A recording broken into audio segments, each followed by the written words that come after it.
Hello, everyone. This is Isaac from Hunger Smash Fitness, and this is Tyler. Good buddy, another veteran. Tyler, if you want to tell us a little bit about yourself, what got you into fitness originally, and we'll kind of go from there. Yeah, it's a long, That's weird, a long, convoluted story for sure. Okay. I'm originally from Atlanta, Georgia. Let me see a little closer to the mic, just in case. There you go.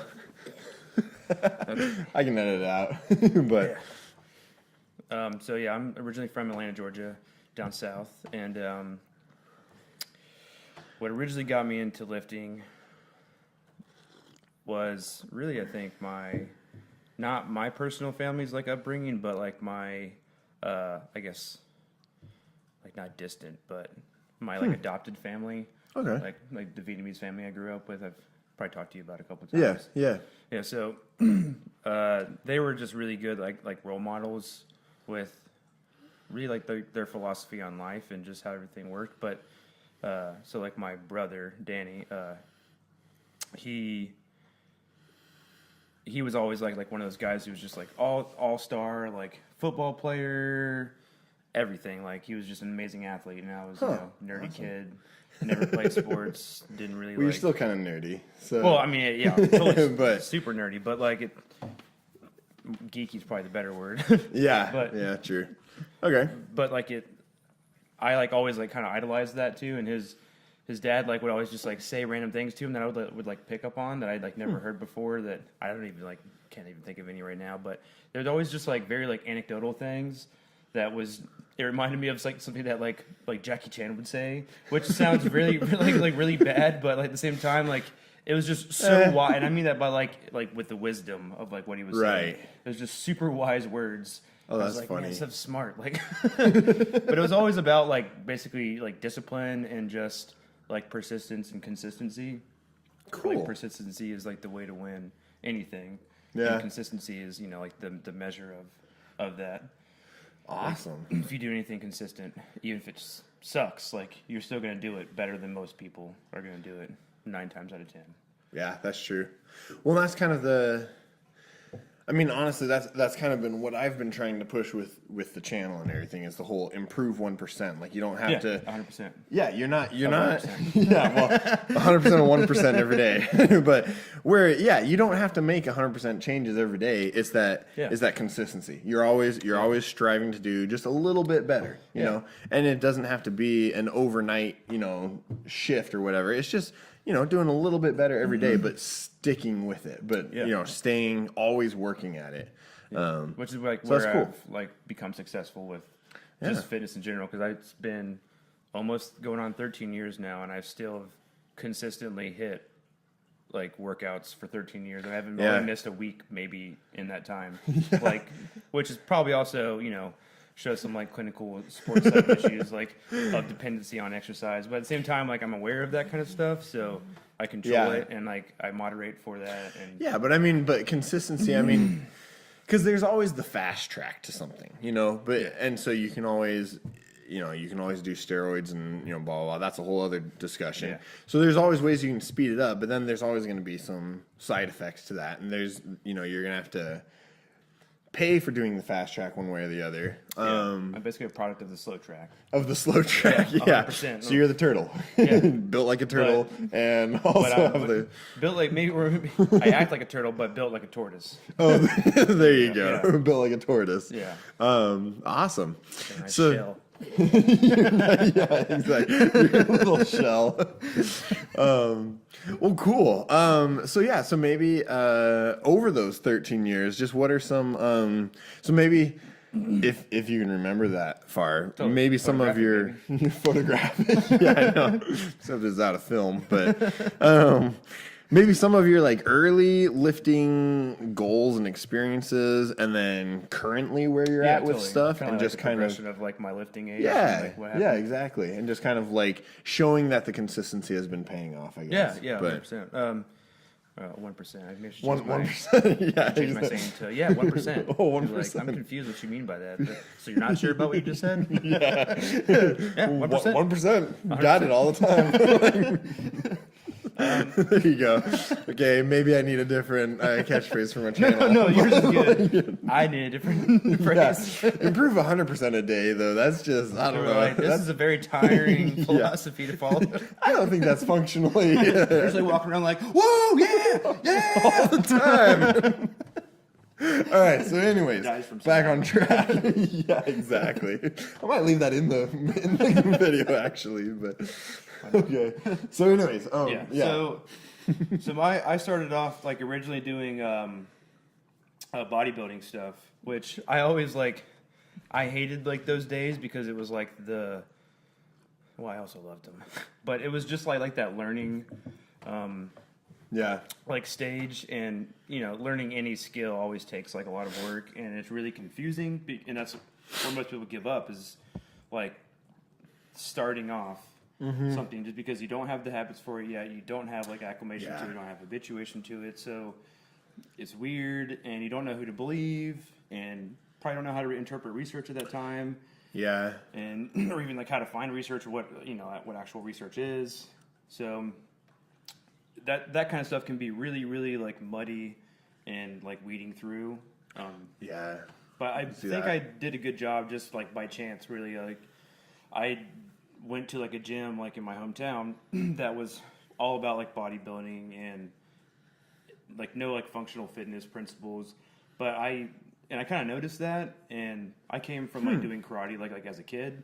So I kind of like had a little more like innate understanding of just the body itself. So your body mechanics and everything totally. were a little bit better. I don't remember like how good like my mechanics were then, but I mean biomechanically like I'm made for a lot of certain types of lifts. Especially like conventional deadlifts. But I didn't know any of that stuff then. I didn't know, if someone told me that, I'd been like, cool. Like, what does that mean? What's biomechanics? But body mechanics, I'm like, this is interesting. Store. Take my body down. There you go. It's like Napa. It's right next door. It's just Bio Napa. Bio Napa. There you go. All right. So you started off with bodybuilding. And I liked doing that stuff because I got a chance to basically perform like my like troubleshooting and like trial and error stuff, which that's like how I learned, is by trying stuff, and if it doesn't work, I try something else. But I, rather than like talking to a lot of people and like getting like their opinion on things and like believing like bro science, and none of this was like by like my like intelligent choosing. Like I just by chance started reading books instead. Like I had like a library, not a library, but a Books a Million, kind of like Barnes and Noble in the South.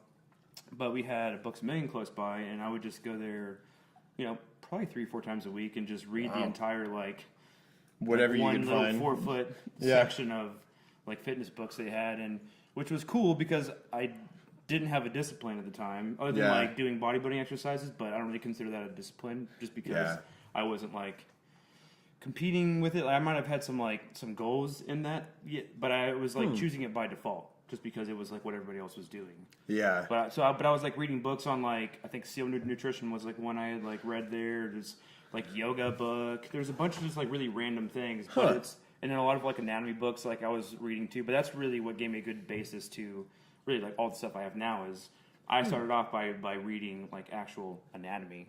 And understanding like the body as a whole from that point of view, rather than being like, I'm gonna just do bicep curls and not understand what that's even doing, or or doing them wrong, like most people. Totally, and I'm not saying that like my form was right or that I was doing things right, but it gave me a better innate understanding of stuff from the beginning, and that's only like exponentiated since then now, because that's stuff that like I teach and that I try to like hold pretty valuable, like whenever I'm coaching people, or just being me, like in general. I try to always keep that consistent with like how politically correct I am about like the body, like the terms I use, and that way people kind of like they just migrate to doing the same thing. And it usually works out well, I think. Awesome. Yeah, I think there's a lot of benefits. Well, like doing the bodybuilding, I think there's a lot of benefits because you are getting like you are kind of finding your weakness and then isolating that and working on that. Yeah, totally. But as far as functional strength or something like Yeah. that. Like translating to the deadlift, it doesn't translate phenomenally because you there's one thing to have each muscle group work independently or semi-independently. I mean, honestly, to get true isolation of a muscle is almost impossible because there's so many other 100%. supporting muscles. You're but in like, an environment so that you're pretty much screwed at that point. Yeah, Like, you're not yeah, in a vacuum in space. Like exactly. Like the body functions have, as a rods whole. through your arm. Yeah, Yeah, exactly. yeah. But I mean, as far as translating, to like deadlift or something more functional, it's limited how much it'll translate. it's like you're building a house like without the foundation first. Basically, is like what bodybuilding is to me. Like, which I think the best foundation for a house would be either strongman or powerlifting, because then you're getting like some really good stress upon your body, like physiologically. Or just a job that's a job that you're going to be working hard physical labor. Like I didn't have any jobs that were like hard physical labor, but I had jobs before then that were pretty labor intensive. But I was carrying heavy things, and I liked like doing stuff that involved it. Like I would just go out like as a kid and chop trees in the woods like with a machete. Like I would just go out there and chop the crap out of trees, and that's probably why my grip is stupid strong. Yeah, hey, that's really good. No, I mean, because I grew up splitting wood a ton, and same thing. Like my grip is strong obliques. Exactly. Yeah. Like everything's been. I think that was really key. I mean, because I grew up working on dairy farms and splitting wood, and I think both of those things really played into physically what I'm capable of. Yeah, exactly. Yeah, curling cows. The horns. You got them right there. Yeah. But no, I definitely think it pays off. I think, like I said, I think bodybuilding is beneficial to an extent. Oh yeah, I mean, and I've gone back to it even now. Like, for some of like the things that like I've been neglecting doing so much, like just HIIT, powerlifting, and like strongman stuff. So I've gone back to some of like my basis, because there is some foundational principles of bodybuilding that are good for any athlete. Yeah, well, that's for sure. When taken out of moderation, it's not great.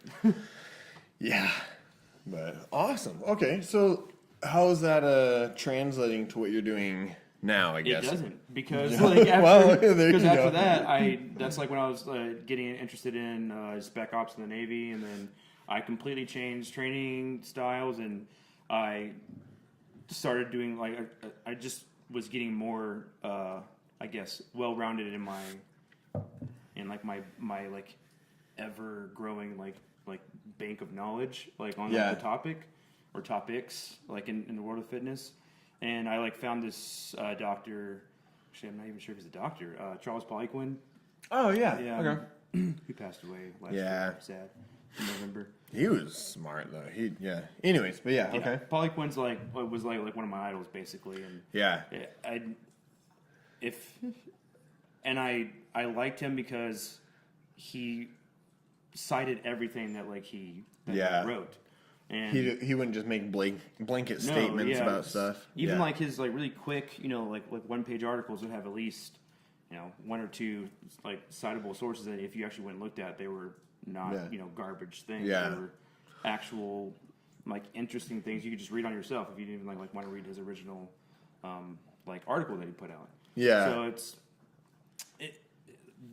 getting introduced to him at like a young like fitness age, I think was really beneficial to me, and it definitely made me more aware of like bullshit, and it made me question things more, and also just seek more than anything else, just like being curious. So like I've had like a really strong sense of curiosity, and and that's why like for a long time now I've just been like reading research and interpreting it the best I can. I try to like reproduce some of the research like like the best I can, with like different things. But back to like how bodybuilding like translates to like where I am now. It's sure, and it doesn't. It's just because like I changed because of like him. I got hooked on him, and then hooked on like Navy EOD stuff. Yeah, spec ops training in general, and I just became obsessed with bodybuilding. Doesn't work with spec ops at all. No, not at all. But then like a year after that, like where I was like bodybuilding and trying to compete there, I would like found myself like swimming 4 miles a day, doing like combat side stroke, like all this. Like I like made like my own style of fitness, which is basically ended up being CrossFit endurance. Yeah, and there you go. I would swim 4 miles, and I would go like do heavy deadlifts, flip tires, climb shit, like Yeah. just anything I could do, I would do it. Like, and that was, I think, super helpful to me because I didn't really follow a program, and I still have never followed a program. Yeah. And that's like one of the things that usually drives people nuts about me is that I don't ever follow You anything. just do whatever you feel like doing. Yeah, when you go in. I train really unorthodox and I train really instinctively, which does not work for a lot of people. It doesn't even really work for me, but like I have fun, and that's what keeps me doing this. Yeah. Well, and I think that's the big thing about fitness in general is it should be fun. Yeah, you should. Like if you hate lifting weights, don't lift weights. Like I'm sorry. Like you can read all the beneficial articles talking about whatever, and if it doesn't interest you, then don't do it. Find something that's fun that you can, and that's part of talking about the consistency and the because you're trying to make it a habit. You're trying to make the healthy aspects of it something that you can do, honestly, for the rest of your life. And so you have to have something like autonomy. If you hate doing it, if you hate doing it, why are you forcing yourself to do it? Yeah, dude. Like, and I'm big on like having like my autonomy and like my choices. So like I make my fitness like philosophy part of like giving myself the freedom to do whatever I want to do. Like I don't have a discipline, especially like my like New Year's like resolution this year was basically to stop focusing so much on like powerlifting or like one thing and just make myself kind of like well-rounded again, because I was at one point much more like well-rounded like as an athlete, but I definitely lost sight of that and got like hooked on like only lifting for a long time, then got hooked on powerlifting for a long time, and I went down rabbit holes and just was just doing insane amounts of stuff which are fun to explore. It was fun, it was great, I learned a lot, and I got tons of awesome benefits from it. But I also like lost a lot of like mobility from getting injuries and things like that. But I mean, I guess I shouldn't say I've lost mobility because I'm still hypermobile everywhere. But but yeah, like I don't know. I'm just glad that like I was able to experience different like facets of like the fitness world and take good things from all of it, even though I had some like negative experiences too. Yeah, definitely. But like part of like that has like been like me realizing this year that I gotta kind of step back. But I think last time I talked to you back in September, like I had torn not in September, but in November. You tore your adductor. Tore adductor brevis, magnus, squashed my pubic symphysis, and then in December tore my sartorius. Well, I don't think I tore my sartorius. Pulled it at least. So it's speculation. Yeah, definitely like grade 3. Strain, like terrible. Oh, and man. I had like no flexion of the hip, so it was pretty garbage. But I mean, like with injuries, I hate getting injured in the moment, but I've never taken an injury like with a negative frame of mind. I always take my injuries and I profited from them. Yeah. Tore my rotator cuffs, snatched 305 pounds like 6 months later. There you go. So like it's an opportunity to be better and then to basically say, where did I screw up? Yeah. How can I become better? I mean, and maybe work on something else for a while or something if you have to. Yeah, I mean, totally. like, and it doesn't have to be a negative. I think injury always is miserable because it takes you off the road that you were traveling, the one that you were really excited about, and all of a sudden you're looking at something else. Totally. And I mean, if you follow sports psych principles, I mean, part of injury is the 5 stages of grief, which is just like death. I mean, there's scientific proof that shows that athletes, even like like your everyday gym people, respond to injury just like they do a death, and you go through the 5 stages of grief. Yeah. Maybe not in line or some people skip steps, but it's very, very similar. So it's totally something that blows you out of the water and that sucks and it's hard to deal with. But that's why I mentioned like injury without a negative frame of mind, because it's typically really negative and can go down a really big rabbit hole with like poor life choices. Yeah, that's for sure. So what all injuries have you had so far? I mean, tons of I don't ever go to the doctor for any of my injuries. I've like made myself my own doctor, which is idiotic, but I've also learned a lot from doing that, and that's kind of like what I get out of that. And I've always cherished like that knowledge I get from getting injured, but mainly a lot of it's just shoulder issues from like overuse, and a lot of it's just because my traps are stupid, and I was just always holding load on my upper back, so my traps just grew from it, even though I've never done like shrugs, like the main exercise that's going to put mass on your upper back. Yeah, it comes from lots of tension up there. Yeah, well, and that's kind of what we were talking about too earlier, though, about how the body is a machine. Like the body functions as a whole. Yeah, and it functions as a whole whether you want it to or not. So whenever you're trying to do any sort of isolation, like whether you like it or not, there's a lot of other muscle groups that are helping out. And so if you're doing a bunch of exercises that are always emphasizing your traps, then of course your traps are going to grow, even if you're never emphasizing your traps. Whenever I was snatching, I became obsessed with doing extremely wide grip, heavy deadlifts with like 500-600 pounds with stiff legs. So I'm like crazy bent over, and I'm pulling all the weight, in which it of course looks like most of my lats, but my first muscle that's going to be absorbing most of that tension and holding like from a fascia standpoint is going to be parts of my traps, and that's going to stretch the living crap out of them. Which if you want something to grow, stretch it. And that was under tension. Yeah, totally. And that's why that happened. I mean, I already had like pretty strong upper back before then, but if I didn't, then that's funny. Definitely became pretty impenetrable by that point. But I've never injured a trap. Oh, hey, there you go. Yeah. Or a lat. Yeah. Oh, there you go. Lat's always good, but I've definitely torn pec here, pec minor actually on both sides, but not full pec major, thank God. Done rotator cuff. Not even sure which one of my rotator cuffs. When I had a bilateral one back in 2014. Yeah. I'm trying to think now. Like back then, I didn't know like any movements of the body, so I don't really know. I just had to kind of speculate and think. But I believe it was probably going to be teres minor and infraspinatus. So your main external rotators. So anything that's going to involve external rotation. And I tore those, and then I've had lots of tricep and bicep tendonitis on my right arm, just from years of overuse and starting off doing bodybuilding, going too heavy, incorrect form, not caring because I'm young and just being it hurts, I don't care. I mean, now I'm stuck with this whole nonsense. But I mean I'm glad this happened, because it's made me delve into pathology a lot and basically become really, really aware of my body, how it feels. Yeah. How to respond to injury, what other things other than lifting weights could cause pain, maybe dietary things. So there's a lot of stuff that I've become aware of because of my injuries, but I don't ever wish I could go back in time and not get them. Yeah. I need my injuries. Yeah. Keep me in check.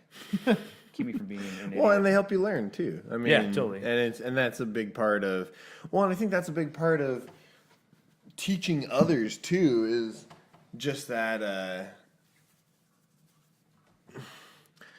I mean, getting injured is going to help you relate to other people, Yeah. I mean, 100%. And especially, I've been really into sports psych the past, 6-7 months, and that's, one of those areas where there's not a lot of, intervention in the fitness world. A lot of people don't really know much about sports psych, but we all use it. And the best thing to help you with that is relating to someone, especially if they're if it's another athlete, of course. Right. And you see someone get hurt. I mean, if you've had a lot of injuries, you can at least walk them through what you did or what how you got hurt. And it does suck. It is hard to be dealing with an injury, not making progress, feel like you're doing nothing. But how can those negative things become a positive on the outcome? Right. So that kind of stuff is really valuable, and it's something that I never even knew about. Especially I've read some studies about physical therapists who are also sports psychs, which is insanely awesome and beneficial practice. But it's so rare, and if I could just fast forward time and not have to go through tons of school and tons of debt. I would love to do that because it would be such an awesome thing because you can help people so well just because the opportunities you get as a physical therapist to have one-on-one relationships, and you probably got to see this a lot, which you have time with patients And time is what you need to help people. Yeah. Well, and I think that's one of the things that I love about working as a physical therapy assistant. I am planning on going back to school and finishing up my doctorate in the next couple of years and everything. But which, I mean, thank goodness for the GI Bill, because otherwise there's no way I'd be going back to school. Yeah. But that's one of the things that I love is, getting the one-on-one time with these people, where a lot of the time, someone is, actually going through, kind of like you were saying, the 5 stages of grief and everything. A lot of time after injury and everything else, a lot of these people are really... They're down. Yeah, they're really questioning stuff. They're angry. And it's, and working in an outpatient clinic where I'm at, I don't think you see it quite so much. Like, it's more just people questioning stuff where they're like, I have this setback. When I had a clinical at the VA hospital, and that was rough because a lot of these people had basically just given up, know? And I was like, this is so much harder to work with, because you'd go in and you're like, okay, I have 45 minutes for this patient, and 30 minutes of them, like, you're just trying to talk to them and encourage them to just sit up, and that's it, and I found that extremely fatiguing, because I'm a fairly empathetic person. I really want to help people, and when it's person after person after person who just doesn't want help, I was like, what am I even doing here? You just explained basically like why I would never want to be a PT in the military. And like a lot of people that I'm in school with are like, they're all about this route of... Or even with a lot of athletes and stuff, you want to be careful just because like, like you said, like they go through severe depression, but... Yeah, but I mean, like, what sucks about that is a lot of these people get the experience firsthand, a doctor who just doesn't really care about like their needs, but it's not like, it's easy to blame the doctor, but at the same time, like, they were probably like once this person that was motivated to help people, but once you see so many people, and a lot of them who are like malingerers, like once you see so many people that just don't care or that have like given up, it's really emotionally stressful on yourself, like as the care provider, to help someone, because you also like matter too, like your mental health is also important. Like, even though you might be the one providing like mental health aid, it doesn't mean that yours doesn't matter, or that you're like a master in it. Oh, for sure. Well, that's one thing that I've talked to. I have a couple friends that work in corrections as police officers and stuff like that, and some as prison guards and everything else. And that's something that I've talked to them about, and they're like, they see that constantly, because you're always dealing. Every time you have a human interaction, it's with someone who's breaking the law, someone who's getting beaten. It's a negative interaction. Really just like the downside of society. And I think that's how it works. And that's stressful. Like that's fatiguing. I mean, even just my 7-week experience or whatever, working in the hospital, working with a lot of these people who. I mean, some of them had gotten, beat up out in town, whatever. Some of them were there for amputation, so they all have different circumstances, but they're just exhausting. And I was like, and imagine being a police officer now, where you deal with that. It's your job every day. That's your job, is to go and, deal with people who are in a very bad situation. Yeah. Which is like, you can basically take any job, well, maybe not any job, but a lot of jobs that you see people get like trashed on in society, and you don't really ever think about it from their point of view, or like from their shoes, and it's not a way to look at things. Like, you have to try to take a step back and reevaluate. What is this person going through? There's always a backstory to everything. And like people don't start off doing jobs that you get them. Like, see them like portrayed as like negative influences on society. They don't start off those jobs being like, I'm gonna go screw up America. Like, and I'm not saying that's what cops do, because they don't do that. But what I'm saying is, like, people say that and they see that. Yeah. And it's never starts out that way. Just like I'm saying, with the whole being a doctor in the military, like, those doctors didn't start off saying, I'm gonna go do this really monotonous job where I hate working with these patients every day. Like, what? They're doctors. It took them an immense amount of motivation and like discipline to get through school and do this stuff. It's probably pretty depressing to them that they have to deal with people that just don't care when. Yeah. And that's the same reason, like, I get upset when people in the gym don't want to hear me spout about, like, nonsense science things. When they ask me how to squat and I talk their ear off for 45 minutes about the biomechanical length of, like, your femur and the neck of the femur. And how that's the type of fits in there. And I'm like, and that's why you have a little bit of, like, butt wink. And they're like, what did you just say to me for the past 45 minutes? I'm like, sorry, I'm trying to get better at not like just only sciencing your head off, because some people in reality don't care. Yeah, and that drives me nuts. I know. But that's what I'm saying. Like, and I know the doctors probably also once felt that way. Yeah, but you have to pretty much get used to the fact that not everybody wants to know these things. Like, they just want to be. That is yeah, and that is one thing. Well, going back to the gym thing, that is one thing that bugs me and frustrates me, because a lot of time, I mean, now I work out in my garage, and so there's not a lot of other people in my gym, and if they are, either invited them or like, what are they doing there? Where's that creepy guy in the corner? Yeah, I know. Hey, Bob, who's on my chair? Like, yeah, I know. But when I was working out at a gym, I had a lot of people coming up and asking me how to do stuff, and it used to always bug me, because I was like, well, there's not really there's an easy answer and there's a hard answer. Yeah, exactly. And you want to give them the hard answer. And there's never one way how to do it, because everyone's like, oh, well, where should my feet be when I'm squatting? I'm like, oh, your foot position varies based off of all your body mechanics. I don't know. Back into I need to watch you do things for a while. Yeah, exactly. And I'm still figuring out how my body does it. Totally. So, like, you can be an expert at something and still not know. That's like, it's baffling to think about, but like, I definitely consider myself an expert at a lot of lifts in the gym. Yeah. But I don't know shit about them. Yeah, oh, definitely, yeah. Well, and that's the thing is, like, well, that's the thing that bugs me, is something that works amazing for me won't work at all for you. For somebody else. Yeah, and something that works phenomenal. I mean, like, well, even just, like, we were talking about Brian Shaw and Hofstra earlier, and, like, something that works really great for Brian Shaw, like maybe his deadlift stance or something like that, works phenomenally. I can't do it like that, because my levers are different. My shoulders are only this broad. His are this broad. A redwood tree, and I'm a dogwood tree. We're not going to do things. We're not going to sway in the wind the same way. No. That's a great analogy. Wow, that was good, actually. Yeah.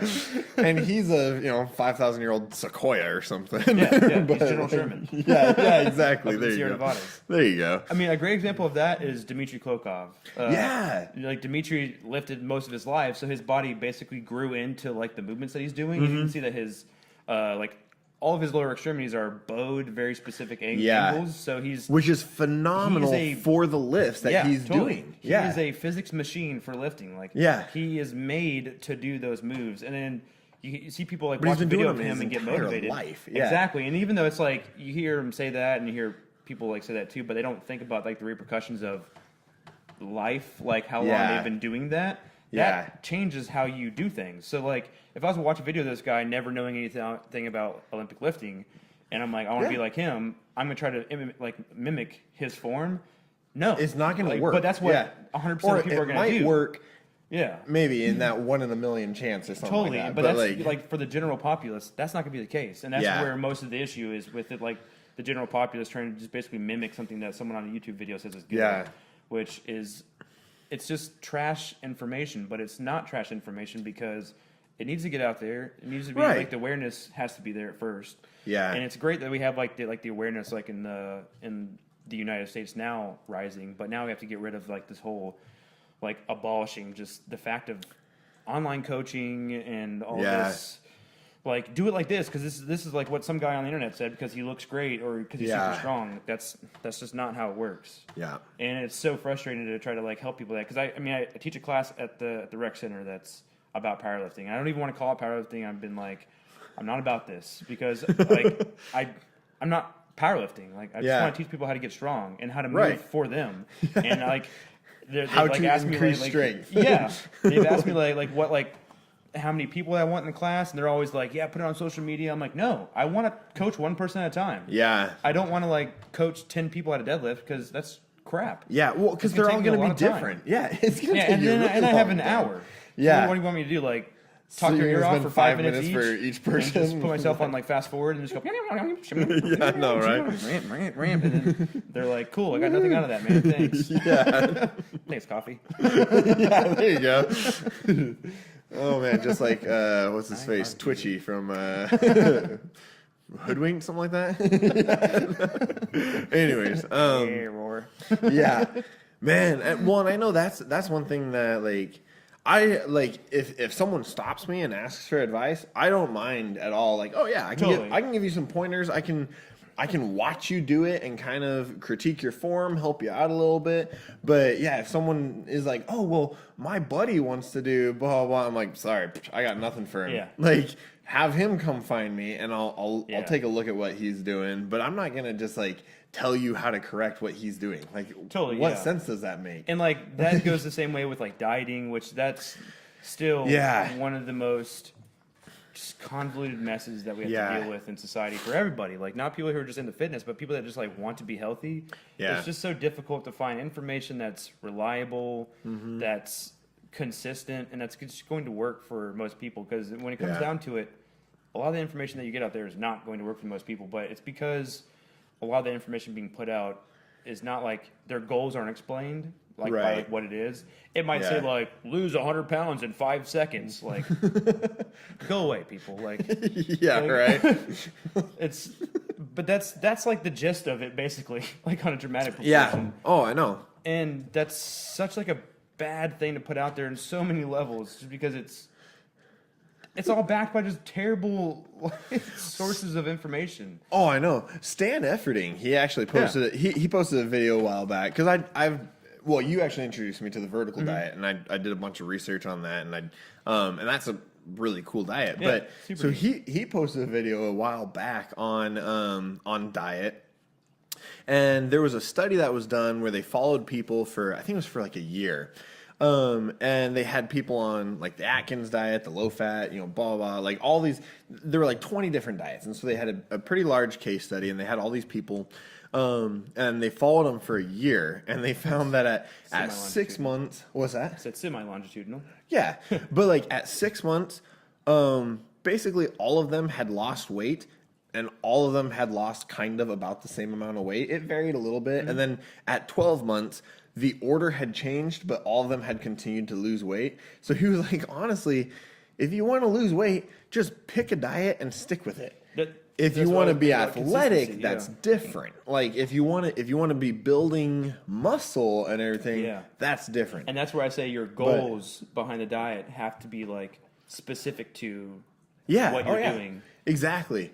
Because you need to know, like, okay, well, do I need to be loading up on protein, or am I going to, do the keto diet, where if I load up on protein, well, that's just, that's actually hurting me, and so there's a lot of other stuff that you need to look at. But I just thought that was really interesting. It's like, just pick a diet and stick with it. And honestly, it just goes back to consistency. If you stick with that, you'll see if you progress. Eat like crap, if you eat like crap consistently, you're gonna perform like crap, but at least you're consistent. Like, but you're gonna also probably have a better functioning body physiologically, just because you've given it a pattern to follow, and your body is a habituation machine, and it wants to do those things. It wants to if you regulate feed it the everything same you thing. do. So if you if you let it regulate, it's gonna regulate. and the body is phenomenal at adapting to stressors that you put it under. It's what we're made for. It's where we grow. Exactly. Well, it's phenomenal. Like, and that's something that's why you grow. Right. Hopefully my little boy too, but we'll see how he does. But that's something that I just found to be mind-boggling. Like, going through all my studies and everything is like, you can put anything into the body, and the body will find a way to turn that into nutrients. Basically, it's insane. Like, and 1%, 1%. There you go. But it's so cool because and like you said, if you stick with one thing, the body will adapt to that, and it'll excel at digesting that one thing. Yeah, definitely. If it's garbage, then when you try and switch it up, the body will give you garbage back. Be upset. But it requires like a period of, which is this where most people have a hard time with. It's like you get accustomed to acting a certain way on a diet because now it's habituation. You feel good. It's easy. Yeah. But the second you need a change, it takes a lot of work and time and effort to basically combat like your body's like pushback on changing, and it takes you Oh, like for sure. mentally overriding a lot of the things that your body wants to do, because your body's smarter than you are, so it's gonna beat you most of the time. Yeah. But like unless you can like prevail, like those like small victories that you have are gonna be like when you actually do like overcome your body, and then you progress in a different way, like with a different diet, or with like that progression could be, or that succession could be like a PR in a gym, but it's because you overcame something like with your body trying to like push back from you changing, and it's that kind of stuff is hard to deal with. That's something that's been tough for me because before my knee surgery, I got my deadlift up to 535, something like that, and then it kind of stalled, and then my knee was bugging me, and I didn't do any deadlift for probably 2 years or so, or squatting or anything like that, because it hurt, and like my knee bugged me all the time. And then after I had my knee surgery, then I started deadlifting again, and from that September to the following September, I got my deadlift up to 595. And so I was like, okay, huge progression. And then since September till now, I cannot get over 595. And it's one of those things also where like it's like stages of like motor control and learning changes too. So it's like your body is now in a different it's a different area of progression. So and that area of progression is just the tortoise. Exactly. Well, and it's funny because like it was really interesting when I was getting back into it. Then all of a sudden it was like, oh, like every week or every time I would test it, I could lift more. And so like when I was first getting back to it, and the first time I was getting close to 500, I was like, this is going to be really sketchy. And then it went up really easy, and I was like, oh, well, I'll try 510. That went up, pretty tough. But then a month later, 510 was super easy, and I did, I think, 525 or something like that. And I was like, oh, like, and so I just kept seeing all these jumps, and then all of a sudden it stalled out at 595. And I was like, okay, like, I can do 595. Like, almost every time I go to the gym, I can pull 595. As soon as I put 5 more pounds on, I can't budge it off the ground. And I think part of it is that psychological aspect where I'm like, man, and even 600, like, I can almost guarantee you, if I put weight on there and you didn't know it, I can almost guarantee you pick it up. If I thought it was 575, but you actually loaded 600. That's how I that's how I snatched above 300. I had no idea it weighed 300 pounds. I thought it weighed like 280, 285. And I went to the bathroom. My buddies put more weight on. I didn't even know it. I came back and I picked it up and it was like, that felt heavy. And they go, it's 305 pounds. I was like, okay, sweet, cool. Oh man, that's what I need to do sometime. But it's weird how like sneak in there and put weights on randomly. Don't tell him when to do it. Just tell him to do it very randomly. As long as he doesn't, if I'm doing 315 and then he loads 600, that's going to be a pretty dramatic. Might need to warm up a little bit higher. Why'd you load 3,000 pounds in the bar? I obviously knew the difference. I know. There's a truck on the end of my bar. Exactly. Well, that's one thing. That's one of my goals is because it's like 644 pounds of weight downstairs. Well, 600 Use pounds all the of weight weight, in the bar? including the bar. Yeah. And so I was like, I really want to just put everything on the bar and be able to deadlift it. But we'll see if I get to that point or when I get to that point. It's because you have metal weights, dude. Yeah.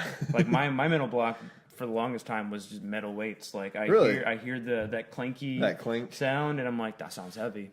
But if it was like rubber weights, you could put 700 pounds in there, and I'd be like, all right, cool, I'll pick it up.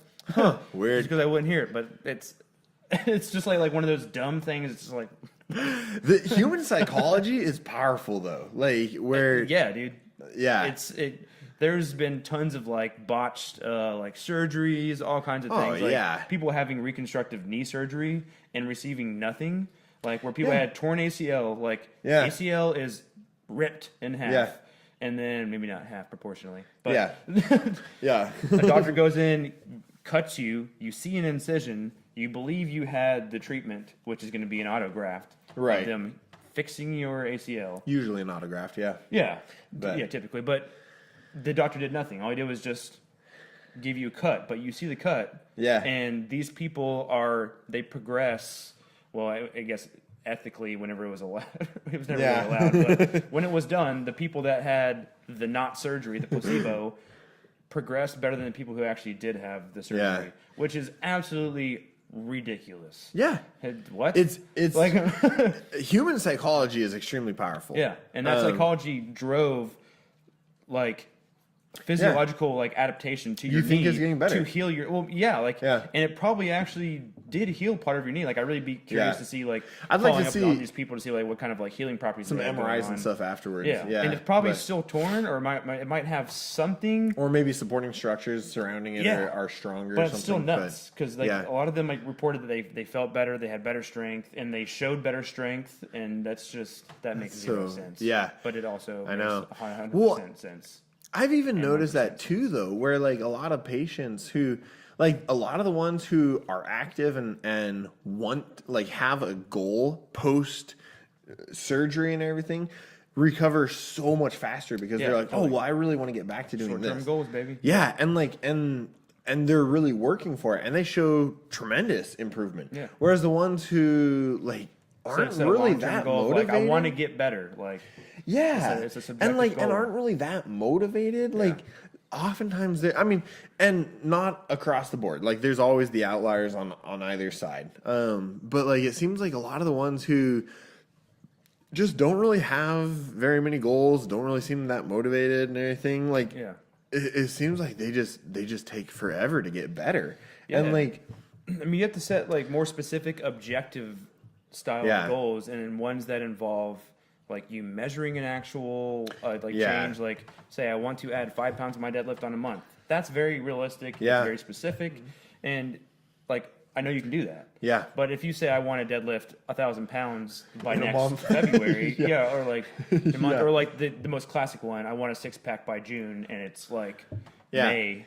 I don't even care. Well, you should have been working on that it's since gonna be like, October. No, go away. Yeah, exactly. You should ask that like.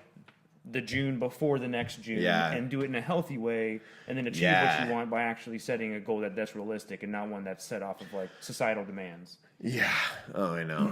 Well, that's kind of, I mean, obviously I am not trying to have a 6-pack. Well, yeah, but your goals are also different. My goals are to gain weight right now. So totally. I'm at like 305 right now, and I'm trying to get up to like 315, I think 320. Right yeah, right. I'm also shorty though. Yeah, true. You're compact, you know. Yeah, but tortoise. There you go. But it's been really interesting because like, gaining weight. I mean, since I decided that I wanted to bulk up to 315, when I was talking about it, I was about 275, and since then I've gained about 30 pounds. Yeah, and I'm only about 10 pounds off now, and it's been. About 2.5 months, 3 months, something like that. I became like 30 pounds. Yeah. So I was like, okay, that's a little bit fast to be gaining the weight. Yeah. I'm sure a large portion of it is fat. It's not all muscle. You're gonna get something from it though. Yeah, but once I get to that weight, I'm gonna sit there for a little while. That's the key, and let my body adapt, and then I'll slowly cut, you know? Yeah. And hopefully I'll maintain that muscle that I've gained then. Yeah.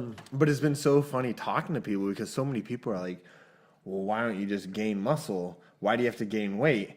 I'm like, well, that's not how the body works. Yeah, you don't say, hey, body, can I just get us some muscle only, please? Your body's this like, fat sounds here, good. And this fat here, I'm just gonna trade it real quick. Yeah, okay. Plus, you like we don't de-age. Like I'm gonna be 31 this year. Yeah, it's immensely harder now for me to do the same workouts that I do, and then the body slows down on muscle. Yeah, it's So like my goals are not even gaining weight now. It's just like I've maintained about 200, and I'd say from 205 to 215 to maybe like last year, like on the high end of like 225. Yeah, like but I've gained within that's like a healthy weight for you. Totally, though. yeah. Like, I've been that weight for like realistic 6-7 years now. Yeah, and so I'm extremely strong at that weight because it's what my body wants to be at, and it's hard for me to even get like under 200 pounds. If I wanted to, my body's like, no. Yeah, you don't exactly. like that. Like, and that's kind of where I was like, yeah, I'm a larger person, anyways.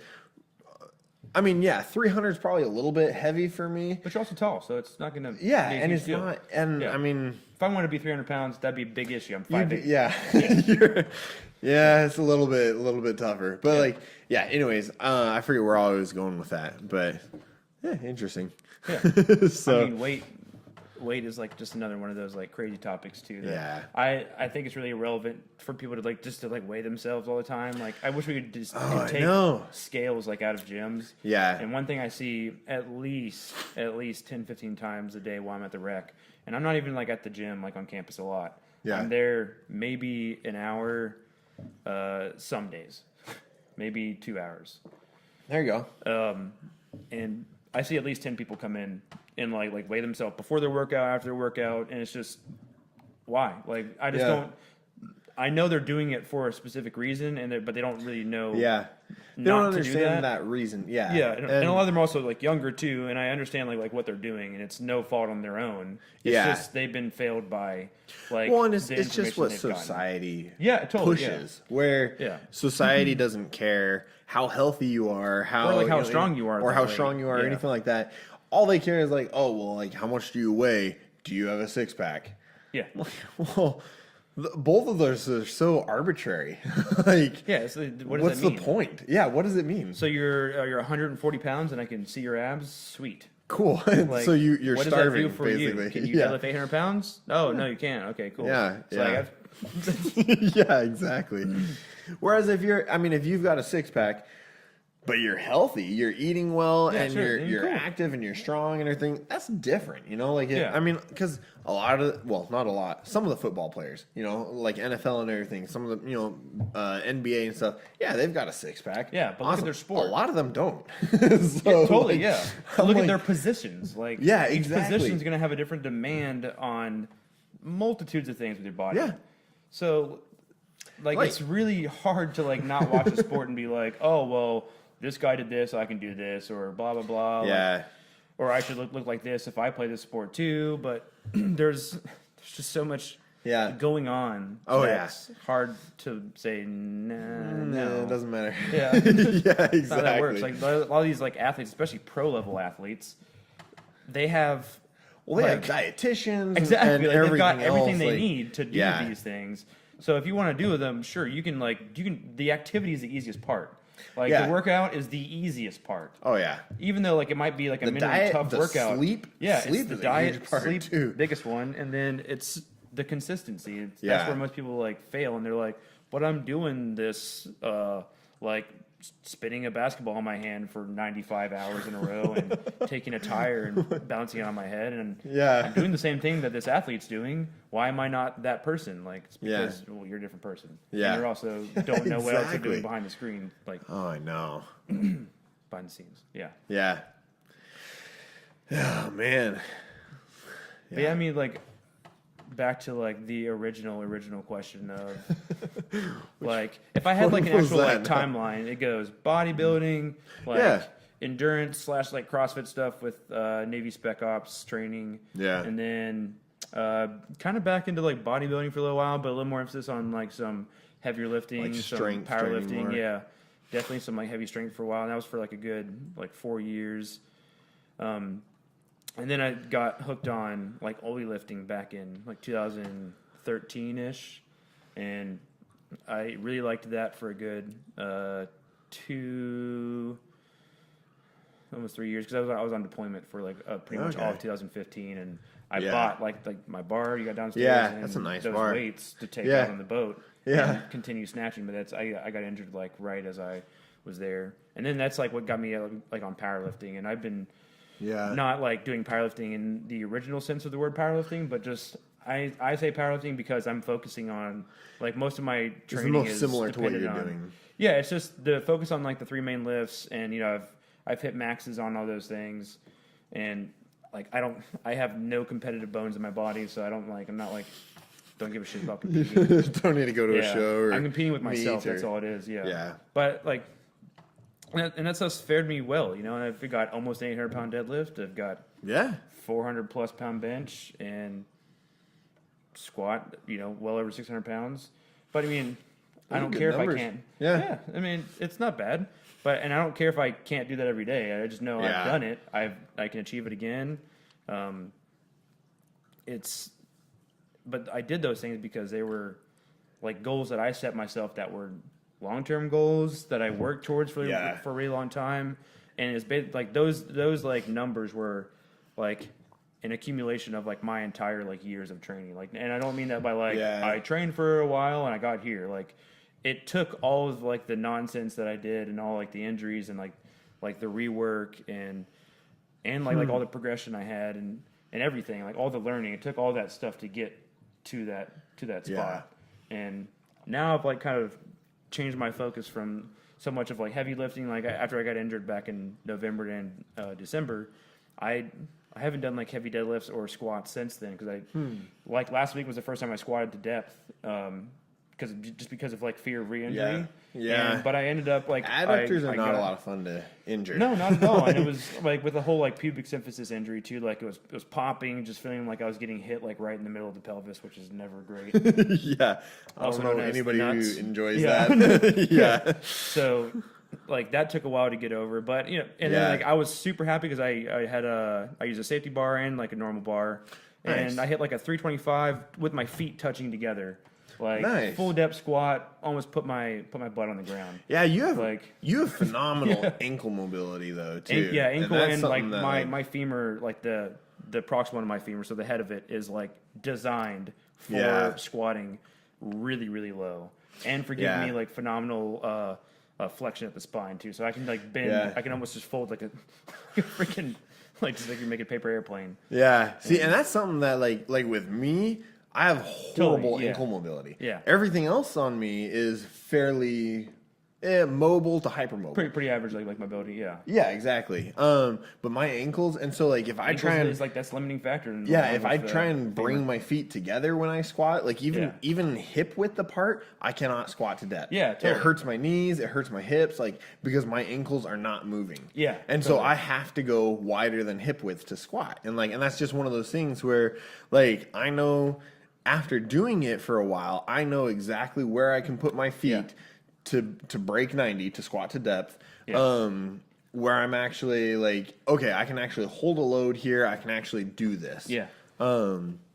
Which is but- like that kind of stuff is important too, but like I would never expect you to be able to do that same thing because you're a different Yeah. person than me. But I say that because like I get the example of like the 325 because I know like whenever I was doing those heavier squats and heavier deads that I was at about like 400 pounds then, and I could do that same move. Yeah. So that I know that like for my goals and like where my body is, Yeah. like that lets me know like where my progression is, and like, oh cool, I haven't done heavy squats in 6-7 months, but I still have like a lot of the strength, and I kept it. But I would never. And I hate when people are like, "Oh, dude, like, is that what I should do to get like big legs?" I'm like, "No, that's just like that's like my That's what I do Yeah, that's to like get my big measure. legs. Yeah, Yeah. But I'm also like hypermobile, so I have to kind of use that extra depth and range of motion, and it's just what I know. Yeah. That's like my homeostatic part in the gym is like when I can do really weird, dumb things. Yeah. I'm back to my old self. Like, if I'm not, then I'm not back to my old self. Or I'm not just like, like where I'm like happy in the gym. I guess not old self, but happiness. Like, Right. I like being able to do like really weird, off the wall things. Yeah. No, that makes sense. Because then it questions people and they're like, oh, well, maybe I can do that too. It's like, Yeah. yeah, maybe. But like, Maybe. maybe your body's not designed for that. Maybe it's designed Maybe to we're do something different. different. Yeah. But like in another good way too. Like maybe Yeah. you could like have like the widest deadlift stance or something like that. And Yeah. like it's who cares like what I'm doing? It's Yeah. like that's me like measuring myself. I'm not doing it to be like, oh yeah, look how cool I am. It's like, don't care. Like That makes sense. So yeah. That's awesome. yeah, Oh. like just a long road of stuff to like lead basically. Yeah. Like I mean, but like Well, like all again, those it injuries seems also like why I'm in school. Like that's Yeah. that's why I want to get a PhD some days. Yeah. And, What are you studying right now? Still, I guess like, we like haven't talked kinesiology. about that at all. yeah, so. I mean, yeah, I'm still like doing kinesiology and try to sign up for sports psych minor too because Nice. I've really gotten like done a huge kick of sports psych. It's just like one of those things that like I've always had a really strong like mental like just I don't know. I've had like a good understanding of like how to like act in the gym and like how to like approach like lifting and like negative situations and a lot of that Yeah. stuff like there's and like the things I've done with that are actual things that you would do as a sports actor or like you'd help someone do. Right. And yeah. I took it for granted, and I didn't know I had a strong mind and that I could, do this stuff really easily. Yeah. But that doesn't mean like I'm like the best at it or anything like that. I'm just Yeah, I'm pretty you're not decent. special. No, but I got lucky by being back to like the very original thing I said. Like the people I grew up with influenced me, and I had a really good mindset to start off with, and it kept my mental game on point. Like, and that's good. So like things like rehearsing like my movements in my head, like mental imagery and these things that like no one like knows the names of like on like the actual academic sense, but they use them all the time. But they're actual things that you teach people, like, and like Olympic athletes have specific sports psychs come in, they teach them these things, and like they're required. I'm pretty sure that they're required to like do a lot of this sports psych work, and it's super important. It's very helpful. Yeah, because like even training, because when I was in training with the SEALs actually for a while, like they taught a lot of classes on they call it the Big Four, but it was like. I can't remember what they all are off the top of my head, but yeah, imagining yourself doing that movement or doing that, whatever, and excelling at it. And they, and there's other aspects of that too, but that was the big one that I remember where, just see yourself doing it in your mind's eye and doing really well, and just do that over and over and over and over for the psychological aspect of that. Yeah. And a lot of times, like, and I've found that helps a ton, where if I imagine myself doing something over and over and over and doing it really well, all of a sudden I go and try and do it, and it's really easy. It's like, dude, yeah, totally, man. I'm like, this went exactly focus. how I thought it would. Produces focus, produces like mindfulness, like you're paying attention to what you're doing. Like, well, and a lot of times, like especially if you're trying something for the first time or something, it's you're gonna scary. Look dumb. You're gonna look dumb. It's there's That's a lot of things. Yeah. Oh yeah. There's a lot of things where like it's uncomfortable. You know. And so if you see yourself in your mind's eye doing it multiple times in different scenarios or whatever, and then actually go and do it, you're like, oh, I've already done this before, even though it's your first time. So I mean, and like along with like doing stuff like for the first time too, I think a really big like problem with like just gym atmosphere is people being afraid of like, for one, going to the gym because they don't want to look dumb. Or, like they don't want to do something like wrong. But that's where like I think I can benefit people the most is I really like looking dumb. Like I do not care if I look like an idiot in the gym doing something, like because I'm there to have fun. And if like me looking dumb helps someone else get in, like that gets like them into the actual like gym and it makes them laugh, like then that makes like my entire day. Like if I can look like an idiot so one person can be like make 1% of progress in any direction, that makes me happy. And I think you and I are very much alike in that sense because like when I go to the gym, okay, I'm there to lift weights. Yeah, but we're also there. But to, I'm also there to have fun. Like like I'm not. That drives there. People nuts sometimes, especially about me because I know I joke around too much. But I mean, that's like my mentality, and that's like yours too. Like it's you have fun. Yeah, you like intrinsically enjoy the activity. Yeah, like it's not a. It's you don't want it to be a drudge. Like you don't want it to just be oh, I gotta do this today. Totally. Like, no, find something you enjoy. But I'd be willing to bet that I know I was like this, and I know you probably were at one point too. There, you had a phase where like you had to be a little more like serious because at those times we were more extrinsically motivated on the topics, and like we were doing it for different reasons. But now we're successful in these, in fitness. So, like we're having fun. Yeah, now exactly. Now we're to a different point, and we have to like kind of step back sometimes and realize that other people are in those pre-stages of like getting better like at like the actual like motivation. Oh, for sure. Well, and I know even like when I first started working out, and I mean I remember the first time I benched 135, and I was so stoked. I was like, dude. Oh my goodness, like, I did it. So strong. I'm the strongest man in the world. And everyone's like, shut up. Yeah, exactly. But like when the first couple times when I went, I was like, oh my goodness, like all these other people, they're benching like 185, they're benching 200, and like and it's intimidating. But I still like feel that way.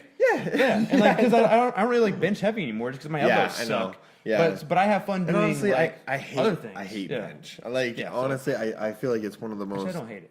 I like it. I like I feel like it's one of the most useless exercises. I mean, with dumbbells or something like that. Okay, granted, that's a little more functional. Like there's some other stuff, but. Like honestly, so that's why I'm always like throwing bands or I'm like hanging weights. Exactly. Like, I don't care. I have no care of doing like above 250 in bench. Yeah. But like if I can put like 225 in the bar and like put some like movable weights on it, have some stuff hanging that's just like making it all difficult, I will have fun with that all day long. Yeah. And it will be like not as heavy at all as like 315 or 405 or anything. Right. Oh yeah. But like, but it's a lot more functional. It is a totally and it gives you way more like motor control too. Like it gives you this like control and stability that is like insurmountably like you cannot like get a better way to be like strong than just doing these like really weird things like that. And now that's why like I can do like thousands of like pull-ups on this dumb bar that I was telling you about. Like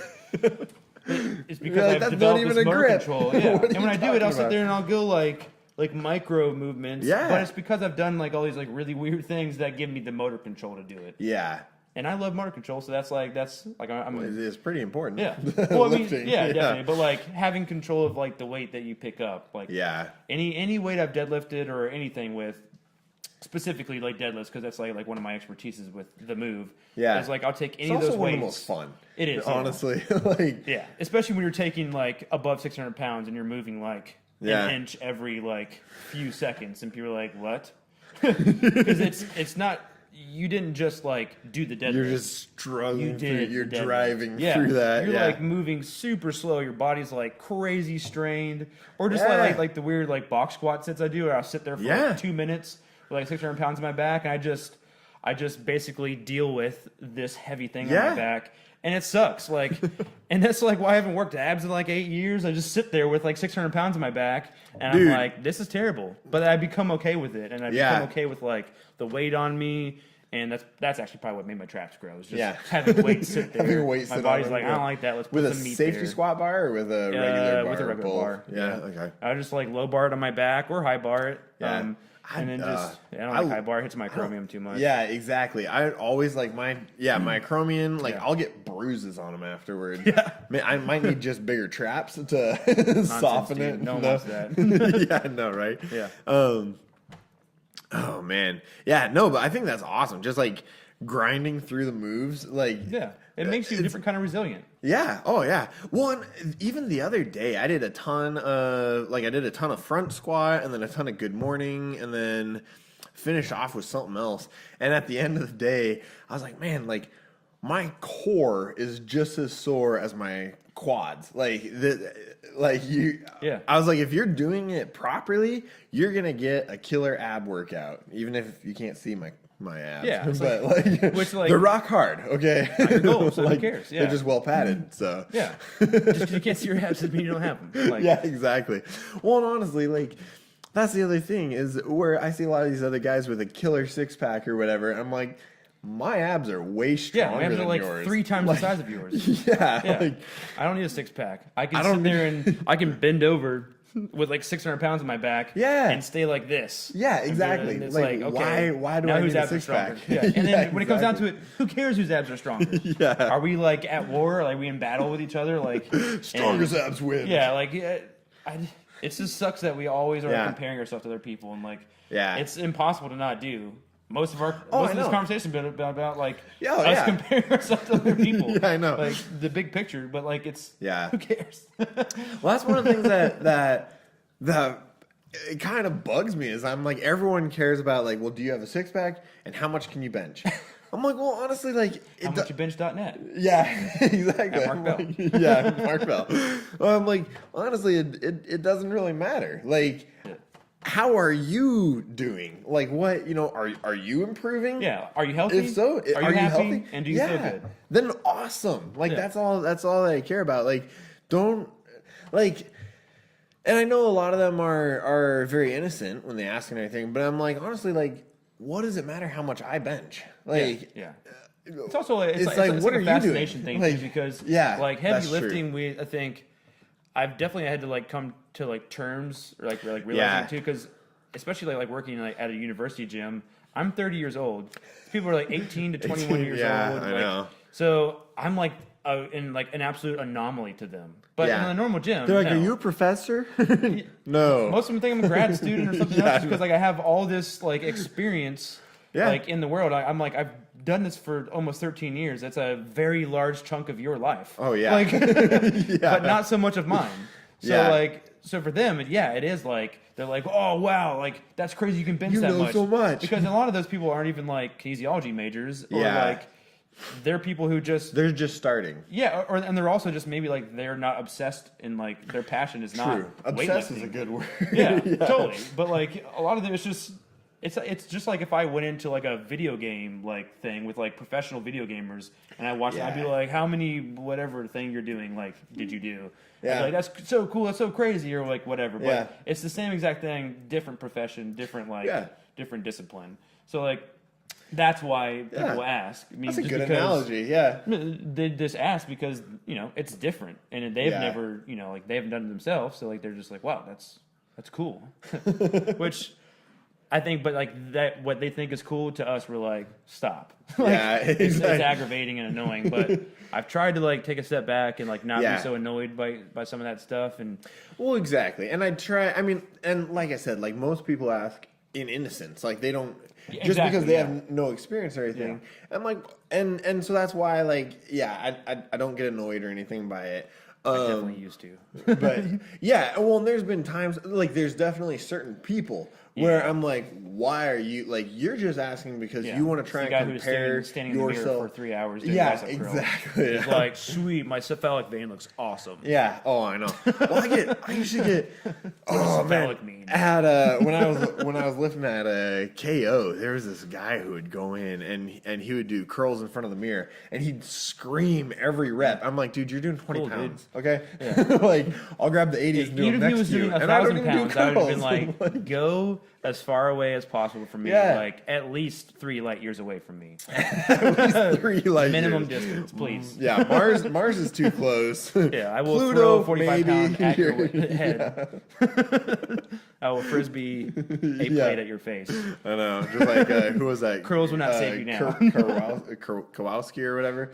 Captain Kirk. He was known for, I guess he had a temper in the gym. But he would throw plates at people sometimes when they were bugging him. I'm like, okay. Like a waiter in his past life. Just spin right. Spin a plate. Ultimate frisbee player, actually. He was a professional. But, yeah. And so that's the thing. Is if people are asking, a lot of times it's out of innocence. They don't, they have no experience. And so sometimes it bugs me. Usually I'm like, they have no clue, and so it doesn't bother me. But it just it gets a little annoying because I'm like, bench is such a poor it's such a poor sample of your strength or of fitness, of you. Yeah, exactly. Yeah, but they just don't. That's why someone asked me like how much I deadlift. I'm like, well, at least this person didn't ask me how much I bench. Exactly. Doesn't mean I necessarily like that question, but like, and it's usually just because they've heard I've deadlifted almost 800 pounds. Yeah. And they're like, is it true? And I'm like, yeah. Maybe. What now? Like, do you give me a high five? Like, do you give me like salary? Do I get like a free sponsorship for? Do I get my school paid for? I get none of those things. Nice. Yeah. Yeah, I get absolutely none of those things. Yeah, What's up with that? Yeah. I keep getting stronger, and the only benefit is I feel happy that I'm getting stronger. When I first got in school, I was like really hoping that just the fact that I was just like stupidly strong, that like I would just all of like my knowledge would just like be revered as just give them A pluses in every class, and like I don't if only but like I don't like realistically expect that, and because I don't know, like I'm just as much as a student as anyone else, like I love learning, but I'm not entitled to anything just because of what I've done. Yeah, and it's hard to like, even though you've done so much, it's hard to take a step back sometime and not feel that way, especially for me. Like that's something I struggle with, is like trying to like not feel like I deserve like a better grade just because I understand a lot of stuff that I'm studying like on a different level, but it doesn't mean that I deserve to not I know, go through the actual process of like, testing and everything else. That's something that really bugs me, especially about a lot of the, I call them kids, but late teens, early 20s these days, is that sense of entitlement where they just feel like everything is owed them.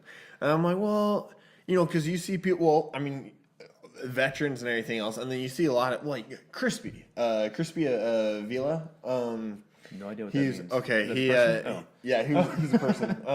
His Humvee got hit by an IED, and he had burns on like 70% of his body or something like that, and he ended up Army, I think, Army sergeant, and he had like part of one foot amputated and like the other leg amputated, and like so now he's become like a motivational speaker. Yeah, I know exactly what you're talking about. But it's awesome because I follow him on Instagram and everything, and he's always posting super motivational stuff, but never has any sense of entitlement, you know? Yeah, that's super cool, and, and I was like, you know what? Like, this guy still works for everything. He doesn't go up and just expect anyone to give him anything. And then you see this 18-year-old kid where I'm like, what have you done? Like, you started on your high school football team? Cool. Neato. Where's that going to get you now? Neato. Like, nobody cares. Like, I mean, granted, that's cool at the moment. That's the biggest accomplishment you've done. Give it 10 years. And it's great. And that's great. Give it 10 years, and you won't even remember. Like, you get to college, and you'll have other things, and you get to people are real the real world, or people are real. Jeez, some of the guys I see in college, where I'm like, okay, you make me look a little small. Like, Well, like the exact opposite too. We had at Western, they were like doing. Like refurbishing like one of the schools right next to Western, and they had their football team practicing like on the field next to the rec. Yeah, and they were like on campus, and I was like, are these like 10-year-olds? And I mean, it's been like 12 years since I've been in school, like that age of school. Yeah, and I was just like, I don't know how old they are. I was like, are those middle schoolers? Yeah, they were like, those are high schoolers. They're like, most of them are like seniors. I was like, that's not what. I was like, they're like 17 years old. They're like, yeah. I was like, I don't think so. I think they're 6. They're little. Yeah. I'm like, are those even humans? Like, yeah, I know. But like to them, I mean, there's a huge difference between because I mean you that was a while back, back, time, but I remember that. Like, when I was 17, 15-year-olds were so young. Yeah, totally. You know? It's just funny how that perspective changes. Yeah. Oh yeah. But I just think it's really interesting how it seems like, especially with the last couple generations, like that sense of entitlement without actually having to work for anything has increased dramatically, even from the time when I was younger. And I know when I was younger, people were already talking about like, you guys are pretty entitled as it is. I mean, I think it's just because, like, and that's why I was saying, like I struggle with it too, because I definitely feel entitled sometimes to like a lot of stuff. Yeah. It's specifically like in the fitness world.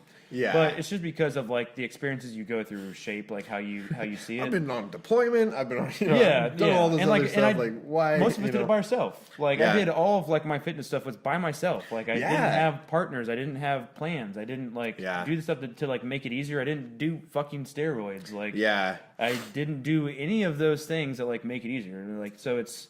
Like I did it the hard way, and so it makes me definitely feel a little more jaded towards the people that are more take privileged. The fast route, take the or like just have had like better opportunities. Yeah, and granted too, like maybe I didn't take advantage of like a lot of the opportunities I had, which that's my own fault. But I'm okay with me making those decisions, and like, but I understand that those things like hold you back or whatever. Yeah. But that's just something that everybody like has like our actual like downfalls and weaknesses too. It doesn't matter like how good anyone is at anything, like specifically with like fitness. Like we can all grow, we can all learn. Yeah. And I always like I was saying at the very beginning, like the more and more like I like become an expert in some things, the more and more I realize like I don't know anything. And now like the hardest question you can ask me is sometimes like the most simple question that someone can answer. Yeah. It's like what should I eat? And I'm like, all right, let's go down this road. Let's have this talk. Like, well, I'm like, how much time do you have? How far left centered is your belly button from like? Yeah, I know, right? Midline. And so how like, active is your liver? What? Yeah. I'm like, how many hairs exactly, like plus or minus one, do you have on your head and inside of your left ear? Not your right ear, just right ear. Yeah. Like, and none of this stuff has anything to do with nutrition. But like, but like, still, it feels like that kind of shows because like.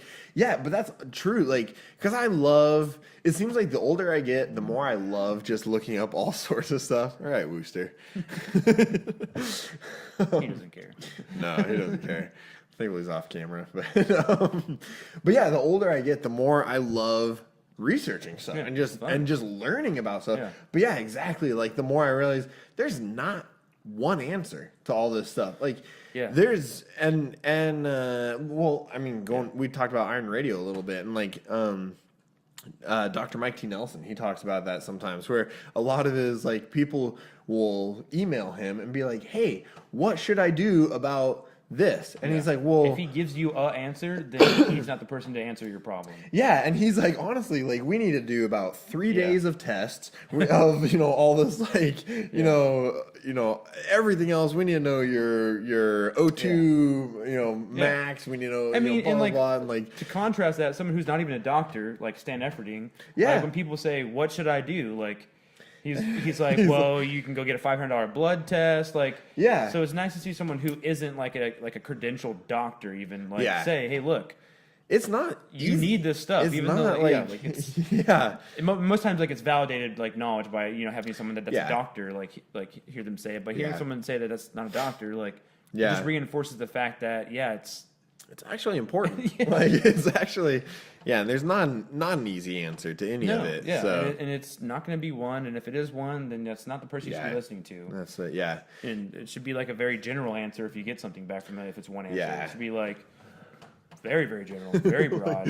Like maybe this will work. Yeah, exactly. If I want to gain weight, what should I do? Yeah, eat more. Yeah, most times I'll just say I don't know. Like, I know. Like, there you go. That's one thing I've learned, especially like reading research and like actually getting to do research this summer, which is pretty cool. Yeah, that sounds exciting. Like, I've just learned to say I don't know, and I can find out, but like I need more information. I will get back to you. Yeah, I just need more information. Yeah. Yeah. No, that's definitely true. Need more information. And that's how I feel like every like. That's where like most of my knowledge now has screwed me up in school is I always read way too much into questions because I'm thinking about them like if I'm like in a physiology class, I'm thinking about so much other stuff with like just one question I could read. I'm like I need more information, but really it's not asking me anything about that. Like I'm not trying to solve world hunger by answering this question, but like that's how I attack every test problem I've ever had, which really like sucks for me to like deal with because it makes but once you get out of school, it'll and totally too like better. And what's good is like applying anything like I've learned I've been able to do. It's because I truly understand it because I can relate to a lot of the stuff and I've even like done testing like a lot of the things and I've seen it like firsthand. So like I pride the fact that I can actually take a lot of the knowledge and use it rather than just be like I got 100 on a test because I don't get hundreds on tests. Nope, doesn't happen. And I'm completely okay with that because I know I can use the knowledge. So, I mean, too bad that's not going to help me get into, grad school, but it might. It might. There you go. But it also might not. More so than it might not. But I'm still okay with that. But that's also my fault because I'm terrible at studying. Like, I can sit there and read stuff all day long, but I have to be, like, doing this stuff. Yeah, that's my thing, too, is, like, I love researching stuff. I love reading stuff that I want to read. When my professor's like, here, read chapter 7. And I'll read it. And I'm like, that was kind of boring. Tell me what I need to know from I wasn't that interested in it. Like, I'm going to go look up. That's better written, too. Yeah. Well, but even like, I was like, I want to go back on, Google Scholar and look up, how creatine and beta-alanine work together or something like that. I'm like, oh, sweet. Like, I'll read all these studies on that. And like, whereas, Well, what's crazy is, I actually I had a exercise physiology class back in winter, and textbook for that class, phenomenal. It's like one of the best textbooks I've ever read, and I almost like read it cover for cover, like, and I've gone through it, like still, like I'm like just going through it, like reading like different parts of it. It's just really, really well written. But I was like curious to see because a lot of the stuff there's tons of research on a lot of things like VO2 max testing, like glycolytic stuff, like all kinds of like really deep Krebs cycle information. Oh, nice. But we've all like been like presented that stuff like in these programs now multiple times. And with like different like explanations, and sometimes like they're different.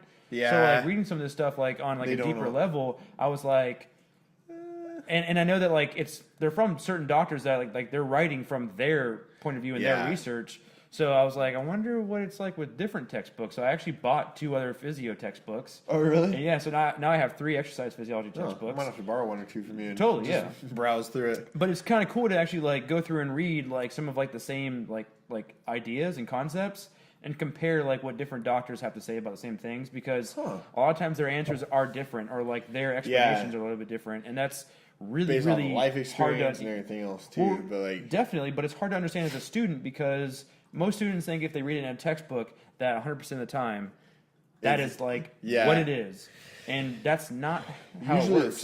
It's some professor or doctor's opinion or and a lot of it has and that's a lot of it good. is backed up by research. You know? And but like it all is. But research is very subjective, because you can find research to pertain your views. Yeah. And you can also find research to like combat those things. So it's really easy to like say, well, I'm a doctor, I'm gonna say that to do this right here because of this research right here. Yeah. But what about this research? They're like, don't bring that one up. We ignore that one. But that's not like ever really talked about. And for one, like, not only does 90% of the population not even know how to interpret research, but like, which is no one's fault. It's just boring. A lot of the time, it's super boring, but it's also a skill. Interest. Like, it's taken me 2 or 3 years to actually get good at reading research papers, and now like I'm really good at reading them. It's much more like I get more enjoyment out of it. But before, I would just sit there and just go, I don't know what any of these statistics mean. And now that I understand some of the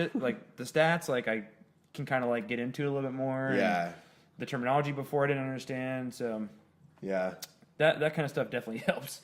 But I definitely think that if like in high school we had kids like, I guess, presented with like research more and more, it'd definitely be more beneficial just for everyday life, even with, random topics you see on Facebook that say blah, blah, blah, no, blah, blah, blah, blah, blah. And now someone's going to start like, putting a cigarette in their ear because apparently it, lowers heart cholesterol by 25% because you angled a cigarette at 25 degrees due south. That bugs me whenever I see on Facebook and they're like, local doctor says that. I'm like, and it's just the headline. If you actually read the article, it'd be like, not even a local doctor from Saskatchewan. Yeah, exactly. Well, you got to look at what population they're working with, what their what their degree is in. That's what I mean, like how it's interpreted. Yeah. And you can take a research article and interpret it in a very, very bad way. Yeah. And then present it to media, which happens most times, and then all of a sudden, that one headline, which no one even like read the original research. That one headline has sparked some new fad diet about how you can wrap a towel around your head and you'll lose 85 pounds in a minute. Like, it's ridiculous. Man. But so we've actually been going for quite a while, so we should probably wrap it up. Yeah, totally. About a little over an hour and a half, actually. So, Word. But so awesome discussion today. Thanks for coming by. So just wrapping up. Just remember to always be improving that 1% a day. Be consistent. Work on that consistency. Consistency is key. Honestly, everything else kind of doesn't go out the door, but it's that consistency. It's that always sticking with it, always improving just that little bit. That's where you're going to get the payoff. So. Awesome. Well, thanks for coming by today, Tyler. Thanks for having me, man. And awesome. Maybe we'll have to do this again a couple more times. Yeah, dude. I feel like we have hours and hours of talking about nonsense that we could talk about. But anyways, awesome. Well, I hope you guys have a good weekend, and we'll do another video next week probably. So, all right. Bye.